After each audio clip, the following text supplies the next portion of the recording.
my friends. So if you've been following my YouTube, you know that I was currently working on some big deadlift goals, some big bench pressing goals, and potentially toying with the idea of doing an ultra this fall. In an interesting turn of events, I'm in a boot. So I am going to have to change up my training, and I'm not really sure what happened yet or what's going on yet. So we are just playing it by ear. But for now, I'm doing a lot of modifying my training and my lifting. So I'm obviously not running it all right now, but I'm still going to continue to lift and be modifying my training with a lot of things. So I wanted to share that all with you because I know that so many people get injured or they have something come up, or they might be in a boot, or like whatever happens, and people catastrophize. Catastrophize it. If I said that wrong, I'm sorry. They make it out to be more than it is, and we think that when we get injured or hurt or have a setback that we should just do nothing or screw it all. We like to go to what I call F it nation, so to speak, and I'm not a big believer in that. I made a post on Instagram recently that we will link here in the show notes talking about how I've had tons of nags and niggles and small injuries and things, and this is probably one of the only bigger things that I've ever had. I've been very lucky with that. But every time that happens, I just train through it, and training through it doesn't mean pushing through the pain or making it worse for yourself or doing anything to cause more injury or harm to yourself, but training below a threshold of pain, doing things that don't target or hurt the injured site, and or working with health professionals that are qualified to help give you direction of what to do within your training. And I have a lot of peers in the field. Maybe I can link some of them in the show notes who do a really good job of talking about this from a rehab perspective that also considers being and staying physically active and not just taking the alternative of not doing anything altogether.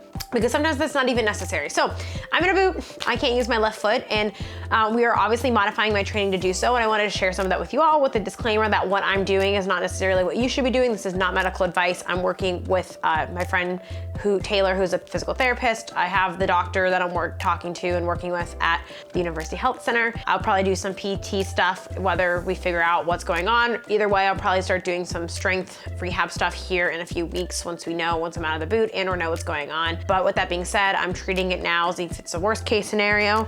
My x-ray came back clear, so I don't have any, I didn't break my foot, but it might be some really bad tendon ligament stuff, maybe a stress fracture that would be carried over from an injury I had in the same foot at the same place in 2019. I think I honestly did it by wearing heels and going out and dancing a month ago, and then I went for a run and it hurt after that. It was fine for a month. I went for a run on Tuesday and then couldn't walk for like 2 days. So went to the doctor right away. Taylor, my friend, told me to go and get it seen because it didn't seem like it was like an ankle, calf, anything like that. So I don't need you all to diagnose me in the comments. I'm just trying to explain some back context of what's going on here for you all so you can kind of know where I'm at. So I might only be in a boot for a few weeks. I might be in a boot for over a month. We don't know yet, but we were playing conservative because if it is something more severe, I'd rather get on being ahead of it now before we do it. So anyway, I'm gonna share with you all and document some of the things that I'm doing to modify my training in the gym, because obviously I can't work towards my big goals right now, but that doesn't mean that my goals are put on an absolute standstill or a total hold, or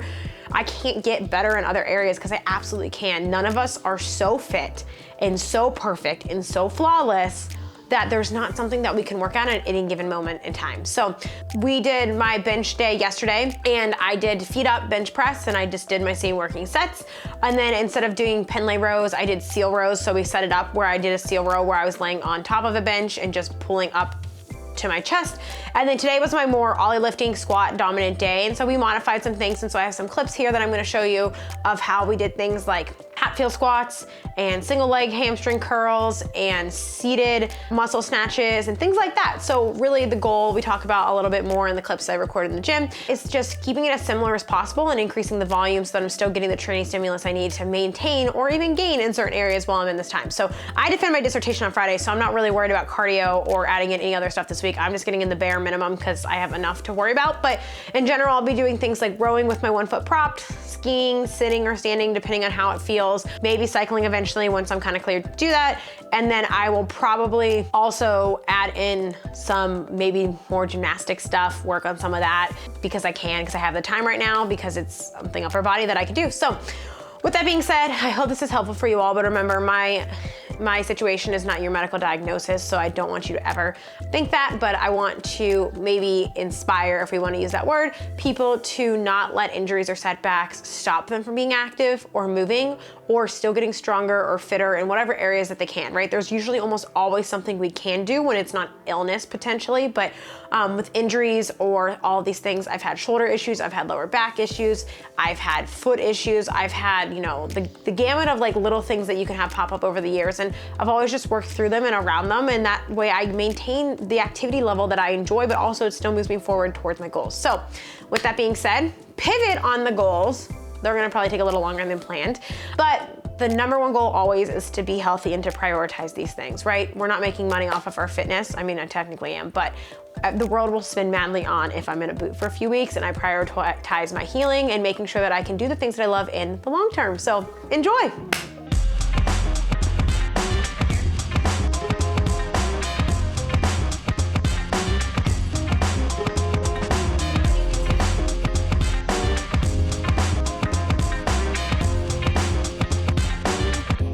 All right, so we are doing our best to modify the things that I do as normal as possible. We still don't fully know what's going on with my shoe, foot, boot situation.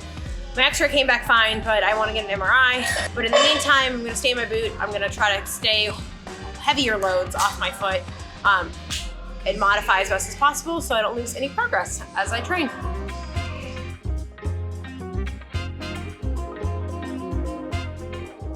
So the hardest thing for all this for me is going to be something that I think a lot of you always share that you struggle with me when you're injured or you have something going on, is that you lack that motivation, as we want to call it. But for me, it's having that lack of that intensity there is hard for me to feel as engaged in my lifting sessions and not take them as seriously, but it's just missing. It's very different. Doing seated lighter relative to my 1 rep max muscle snatches is gonna feel a lot different than doing my 3x1 singles or whatever it is that I'm doing, or my EMOMs. Just the intensity factor and the volume factor, it's just not there. And so while we're making that up in other places, it's just going to feel less demanding overall, especially on my central nervous system and things like that, because it's just not as high load compared to what I'm used to doing. And so for me, it's just about not letting myself get mentally disengaged with my training, but trying to find purpose and rewiring my brain and how I feel about this type of training, just like I would for any different block or season. And as you keep putting those reps in, quite literally, it does get easier, it does get better, and you can find that focus within it. But you have to stop treating that modified training or your scaled training or the season you're at like it's equivalent to what you were doing before, but just treat it what it is for what it is. And that always helps with these things. So I always have an awkward adjustment period when I do have to modify things. It just kind of feels a little bit more lackluster compared to the high intensity of being able to do whatever I want and train at that capacity that I like to train at. But after a week or so of, easing back into it, I can just reroute my focus back to that and think about, this is what's moving me closer to these goals that I have, and it still is purposeful and it still is meaningful and it's still not a waste of my time or efforts. Just because something isn't high volume, high intense, super hard all the time doesn't mean that it doesn't have purpose or serve purpose, or is it moving you forward, or you should just do nothing at all. Okay, so we are toying around with single leg movement still. I'm working with my friend Taylor Eckold, who's a DPT. I have a podcast episode with her, and she's helped me with my foot stuff in the past. She's the one who told me to go get screened with my foot stuff, but she said that I can alternate or play around with either balancing or offsetting weight, so that way it's kind of more back leg loaded when I'm on my boot side. It's my lateral side of my foot that's hurt, so if I can alter the weight to be more in my heel or just resting the boot but distributing it backwards, it doesn't seem to be an issue for me. So keeping that in mind, that anything I share in here is not your rehab plan. It's me working with my coach and a physical therapist on what my unique situation is appropriate, not what you should do. So if you're in a boot or you have a foot or lower body injury, just because I'm putting load technically, even though I'm distributing it on my booted foot, doesn't mean that you necessarily should be. This is not medical advice.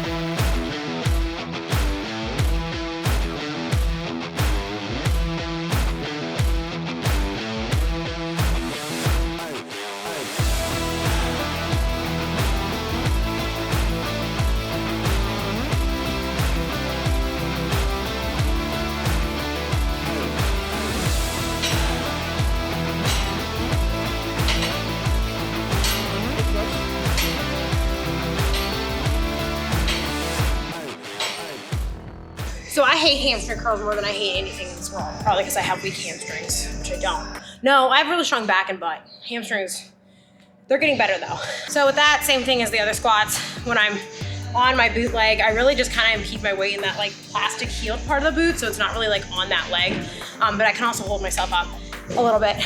So since we are doing so much less volume of like my really heavy squats or really heavy deadlifts or Olympic lifting, what we're doing then for me, because I can handle a higher volume, is I'm doing like 6 sets of everything to account for that. So I'm just getting slaughtered with volume, more in hypertrophy ranges, you could say, but lower loads while still hitting the same movement patterns and muscle groups that I would normally be hitting in my training sessions. So we're getting as close to possible, but since the loads I'm doing are less, I can do more sets to get more volume, right? Because total volume is reps, sets, weight. You can do that math, that would be your volume. If you're in the list method, the app calculates that for you. But I'm simply reducing the load, which is theoretically reducing the intensity relative to my potential 1 rep max. So we're just increasing the volume on everything else because my muscles are capable. So there you go.